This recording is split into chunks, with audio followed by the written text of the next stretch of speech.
한국에서 가장 오래된 잡지 신동아 2023년 8월호에 환영과 탄압 동시 받는 파룬궁 제목의 기사가 실렸습니다. 환영과 탄압을 동시에 받는다고요? 도대체 파룬궁이 뭐길래 이런 극과 극의 평가가 내려질까요? 눈을 돌려보면 파룬궁 수련자는 어렵지 않게 찾을 수 있기도 합니다. 지하철역 입구, 등산로 입구, 공원 등 사람들이 모이는 곳에서 전단지나 수련책자를 나눠주는 사람들이 있죠. 바로 파룬궁 수련자들입니다. 이들은 파룬궁은 중국에서 만들어진 심신수련법의 일종인데 중국 정부에선 종교도 아닌 무려 사교라는 무시무시한 낙인을 찍었다고 호소합니다.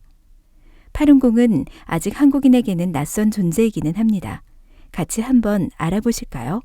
파룬궁에 늘 따라붙는 의문은 기공수련인가 아니면 종교인가입니다. 파룬궁 수련자들은 종교가 아니다라고 입을 모으지만 종교 색채가 있다는 주장도 있죠. 이런 논쟁에 대해서 은퇴 목회자 강석정 목사는 다음 의견을 제시했습니다. 파룬궁은 종교가 아니며 기독교와도 관련이 없습니다. 이를 두고 이단 혹은 사이비 논쟁을 벌이는 것 자체가 이해되지 않습니다. 개신교 목사께서 말했듯이 종교가 아니란 것이죠. 중국 내 파룬궁 박해기사 죽음을 낳은 운동으로 2001년 퓰리처상을 수상한 이안 존슨 전 월스트리트저널 기자의 시각도 다르지 않답니다. 이안 존슨은 2004년 펴낸 책 와일드 그레스에서 파룬궁은 사교의 공통정의에서 벗어나 있었다. 회원들은 그룹박 사람들과 결혼하고 외부 친구를 사귀고 정상적인 직업을 갖고 있으며 격리돼 살지 않는다. 세계 종말이 임박했다고 믿지 않고 조직에 상당 액수의 돈을 기부하지 않았다. 가장 중요한 사실은 자살도 물리적 폭력도 용납하지 않는다는 것이라고 했습니다. 중국 전통기공 수련법의 일종인 파룬궁은 진, 선, 인을 수련자가 지향해야 할 근본 가치로 강조합니다. 진실되고 선량하고 인내해야 한다는 뜻이죠. 믿음, 소망, 사랑을 내건 기독교와 의견 유사한 점도 있습니다. 파룬궁 창시자 룡주 선생은 1999년 신동아 단독대담에서 다음과 같이 이야기했습니다. 진선이는 하나의 진리를 모아놓은 것이다. 우주의 분자와 원자 속에 존재하는 유일무이한 법칙이다. 인간의 몸과 마음 속에도 당연히 존재하지만 일상생활에서는 알아내기가 어렵다. 이를 밖으로 끌어내 세상 사람들을 선인으로 만들자는 것이 파룬궁의 생각이다. 도덕가치 함양과 더불어 파룬궁이 지향하는 또 다른 가치는 건강 증진입니다. 실제 파룬궁은 건강에 도움이 될까요? 사랑수 분만법으로 널리 알려진 이교원 강북삼성병원 산부인과 교수는 파룬궁 수련의 장점을 이렇게 설명했습니다. 파룬궁을 수련하면서 심신의 변화를 느낄 수 있었다. 술, 담배도 저절로 끊게 된다. 건강에 자신이 생긴다. 심신을 함께 수련하는 성명상수 공법이기에 무엇보다 심신 안정에 긍정적 효과가 있다. 스트레스 관리에 탁월하다. 그런데 파룬궁에서 강조하는 기는 육안으로 실체를 확인할 수 없다는 게 문제입니다.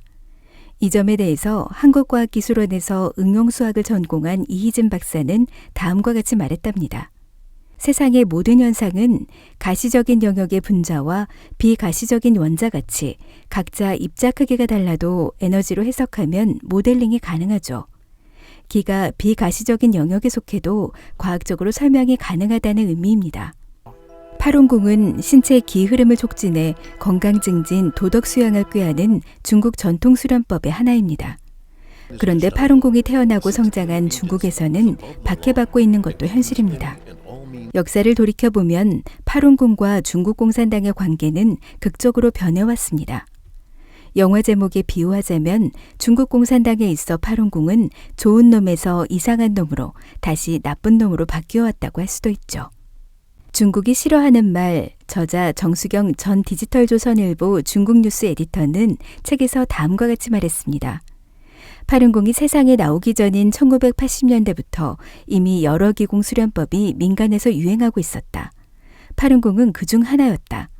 공산당은 기공이 1989년天安門 사건으로 정신적인 상처를 받은 대중을 달래는데 도움이 될 수 있다고 판단했다. 게다가 의료보장이 국가에서 개인 부담으로 바뀌면서 사회보장이 부실해졌는데 노년층이 기공수련을 통해 건강해지는 사례가 나오면서 정부는 기공을 건강수련법으로 적극 장려했다. 실제 1990년대 중국 정부는 연간 1조 위안의 의료비 절감 효과가 있다며 파룬궁 등 기공을 반겼습니다. 창시자 리용주 선생에게는 각종 표창, 상장을 수여했고요. 파룬궁은 중국 공산당도 파고들었습니다. 순회라 할 수 있는 정치국 상무위원도 파룬궁을 수련한 것으로 알려졌습니다. 공산당 간부 가족의 수련도 공공연한 비밀이고요. 말 그대로 센세이션이라 할 만한 수련 열풍 속에서 1990년대 중반 중국 내 파룬궁 수련자 수는 비공식 집계로 1억 명 전후로 추산됐습니다. 당시 6천만 명 정도였던 공산당원보다 많은 숫자죠. 그래서 중국 공산당으로서는 경각심을 넘어 공포감을 느낄 수밖에 없다고도 할 수 있습니다. 1999년 4월 25일 수련자 약 1만 명은 국가심판국에 있는 베이징 중난하이로 모여들었습니다. 청원인 대표는 텐진에서 체포된 수련생 석방, 안전한 수련 환경 제공, 파룬궁 서적 출판 허가 등 3가지 요구사항을 전달했습니다. 정말 말 그대로 평화롭게 진행된 청원이었습니다. 청원인 대표를 면담한 주룽지 국무원 총리도 원만한 처리를 약속했고요. 그런데 결과적으로 주룽지의 약속은 지켜지지 않았습니다. 7월 20일 중국 정부는 파룬궁을 사교로 지정해 수련을 공식 금지했습니다. 이후 대대적인 탄압이 이어졌고 현재까지도 진행 중입니다. 중국 정부는 자신들이 초기에 지지하던 파룬궁을 왜 탄압하는 것일까요? 신동아는 전문가의 분석을 인용했습니다. 중국의 인권과 종교 그리고 파룬궁 탄압 논문 저자들의 분석입니다. 중국 정부는 파룬궁 조직을 정치적 목적을 가진 집단으로 간주했기 때문에 이들을 위협 세력으로 느끼고 강도 높은 억압과 처벌을 강행했다. 파룬궁은 종교적 특색이나 내용을 바탕으로 탄압을 자행한 것이 아닌 결속력과 조직력이 지니는 정치적 함의를 두려워했기 때문에 억압한 것이다. 또 다른 이유도 있습니다.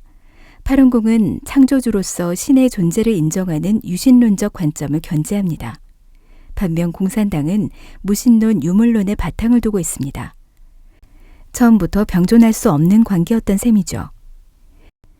1999년 7월 런민일보에 발표된 전 군 무장경찰부대 대상 마르크스 유물론과 무신론 교육 진행에 대하여 라는 논평도 이를 뒷받침합니다.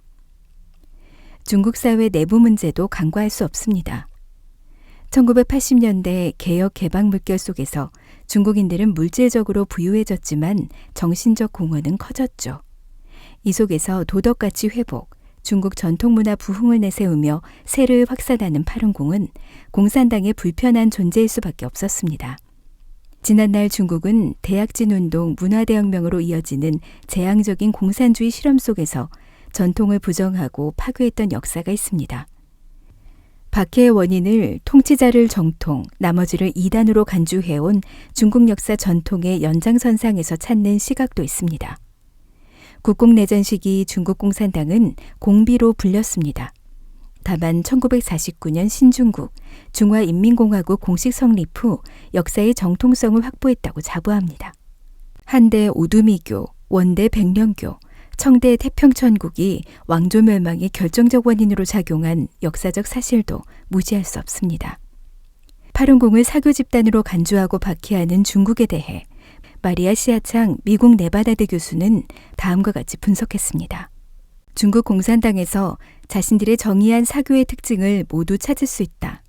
중국 정부가 제기한 혐의가 사실이고 죄가 인정된다면 중국 공산당은 그보다 많은 범죄에 대해 유죄 판결을 받아야 할 것이다. 돼지 눈에는 돼지만 보이고 부처 눈에는 부처만 보인다는 말이 있죠. 중국 공산당이 마르크스 레닌주의에 기반한 사교니까 파룬궁이 사교로 보였다는 뜻이죠. 마리아 시아창 교수는 파룬궁은 사회에 악영향을 끼치지 않는다는 것이 세계의 전반적인 생각이다 라고도 결론 내렸습니다. 아이러니하게도 또 다른 중화라 불리는 대만에서 파룬궁은 환영받고 있습니다. 전 현직 정치 지도자들도 중국의 파룬궁 박해 중단을 호소했고요. 리덩후이 마잉주 전 총통, 리슈렌 전 부총통, 라이칭더 현 부총통 겸 민진당 주석 등 여야를 망라한답니다. 소속 정파를 떠나 보편적 인권 관점에서 파룬궁 박해의 부당함에 목소리를 높이고 있습니다. 대만 내 파룬공 대변인을 맡고 있는 주한치 변호사는 극명하게 대비되는 파룬공을 둘러싼 대만 해협 양안의 태도 차이를 강조했습니다. 오늘날 민주 대만은 수십만 명이 자유롭게 파룬공을 수련하고 있다. 입법원부터 광역지자체 의회까지 수차례 인권 결의안을 통해 중국 정부의 비이성적인 탄압을 규탄하고 박해 실상을 국제사회에 알릴 수 있었다. 중국의 파룬공 박해 중 가장 심각한 문제로는 강제장기 적출이 꼽힙니다. 끔찍하고 믿기 어려운 문제이지만 현실이기도 합니다. 파룬공 수련자를 대상으로 이루어지고 있는 강제장기 적출에 대한 보고서는 많고 많습니다. 대표적으로 2006년 7월 캐나다 인권 변호사 데이비드 메이터스가 데이비드 킬고어 전 캐나다 아시아태평양 담당 국무장관과 더불어 발간한 국가의 장기가 있습니다. 해당 보고서는 2013년 국가가 장기를 약탈하다라는 책으로 국내 출간됐습니다. 2016년 킬고어, 메이터스, 에단구투만 등 3인은 미국 워싱턴 DC 내셔널 프레스 센터에서 피해 수확, 학살, 갱신판을 발표했습니다. 2019년 중국 재판소의 결론도 다르지 않답니다. 이들 보고서 판결문은 공통적으로 수년간 중국 전역에 걸쳐 광범위하게 강제장기 적출이 자행돼 왔으며 파룬공 수련자들이 장기 공급원 중 하나다라고 적시하고 있습니다. 유럽연합 의회를 비롯한 구미 각국 의회에서는 강제장기 적출 종식에 관한 결의안이 통과되고 있습니다. 미국 국무부는 연례 국가별 인권보고서에 중국 내 파룬공 탄압 실상을 명시하고 있죠. 신동아는 파룬공 심층 취재를 통해서 다음과 같은 결론을 내렸습니다. 파룬공은 전 세계를 통틀어 어떠한 사회 문제도 일으키지 않았으며 해악이라 할 만한 요소도 찾을 수 없다. 여러분 생각은 어떠신가요?